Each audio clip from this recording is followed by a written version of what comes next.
ആശങ്കയുയർത്തുന്ന റിപ്പോർട്ടാണ് കാലിഫോർണിയയിൽ നിന്ന് വരുന്നത്. കാട്ടുതീ വീണ്ടും ആളിക്കത്താൻ തുടങ്ങിയതോടെ രാജ്യം വീണ്ടും ആശങ്കയിലാണ്. ആദ്യമുണ്ടായ തീപിടുത്തത്തേക്കാൾ വേഗതയിലാണ് കാട്ടുതീ ഇപ്പോൾ പടരുന്നത്. തീ അണയ്ക്കാൻ കഠിനമായ പരിശ്രമത്തിലാണ് അഗ്നിശമന സേന. ലോസ് ഏഞ്ചൽസിന് വടക്ക് 72 കിലോമീറ്റർ അകലെ പടർന്നു പിടിച്ച ഫ്യൂസ് ഫയർ 10,000 ഏക്കറിനെ വിഴുങ്ങിയതായി റിപ്പോർട്ടുകൾ പറയുന്നു. മേഖലയിൽ ആയിരക്കണക്കിന് ആളുകൾ ഒഴിപ്പിക്കൽ ഭീഷണിയിലാണ്. ചരിത്രത്തിലെ തന്നെ ഏറ്റവും കനത്ത തീപിടുത്തത്തിനാണ് രാജ്യം സാക്ഷ്യം വഹിക്കുന്നത്.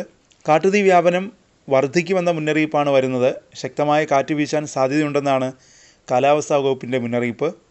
ലോസ് ഏഞ്ചൽസിൽ നേരത്തെ ഉണ്ടായ 2 ശക്തമായ തീപിടുത്തത്തിൽ 28 പേരാണ് മരിച്ചത്. വലിയ നാശനഷ്ടങ്ങളുമുണ്ടായി. ശക്തമായ കാറ്റ് വീശാൻ സാധ്യതയുള്ളതിനാൽ ദേശീയ കാലാവസ്ഥാ വകുപ്പ് റെഡ് ഫ്ലാഗ് മുന്നറിയിപ്പ് നൽകിയിട്ടുണ്ട്. പ്രദേശം വരണ്ടുണങ്ങി കിടക്കുകയാണ്. അതിനൊപ്പം കാറ്റുകൂടി വീശുന്നതോടെ തീ പടർന്നു പിടിക്കുമെന്നും കാലാവസ്ഥാ വകുപ്പിൻ്റെ മുന്നറിയിപ്പിൽ പറയുന്നു. നിരവധി വീടുകളും സ്കൂളുകളും സ്ഥിതി ചെയ്യുന്ന കാസ്റ്റായിക് ലേക്ക് ഏരിയയിൽ നിന്ന് ബുധനാഴ്ച മാത്രം 31,000 പേരെയാണ് ഒഴിപ്പിച്ചത്. തീയും പുകയും വ്യാപിച്ചതോടെയാണ് അധികൃതർ പ്രദേശവാസികളെ മാറ്റിയത്. പ്രദേശത്ത് മണിക്കൂറിൽ 20 മുതൽ 30 കിലോമീറ്റർ വേഗതയിലാണ് കാറ്റ് വീശുന്നത്.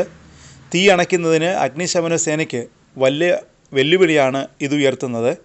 ലോസ് ഏഞ്ചൽസിൻ്റെ വടക്കാണ് ബുധനാഴ്ച വീണ്ടും കാട്ടുതീ പടർന്നു പിടിച്ചത്.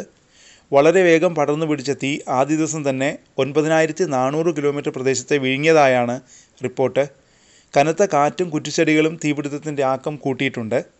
ലോസ് ഏഞ്ചൽസിൽ നിന്ന് 50 മൈലുകൾ അകലെ പൊട്ടിപ്പുറപ്പെട്ട ഫ്യൂസ് തീപിടുത്തം അണയ്ക്കാൻ അഗ്നിശമന സേനയെ നിയോഗിച്ചിട്ടുണ്ട്. കനത്ത 2 തീപിടുത്തങ്ങളെ നിയന്ത്രണ വിധേയമാക്കിയ സേനയാണ് ഇവിടെ വിന്യസിച്ചിട്ടുള്ളത്. ബുധനാഴ്ച കുറച്ച് മണിക്കൂറുകൾ കൊണ്ട് തന്നെ പുതിയ തീപിടുത്തം ആളിപ്പടർന്നു.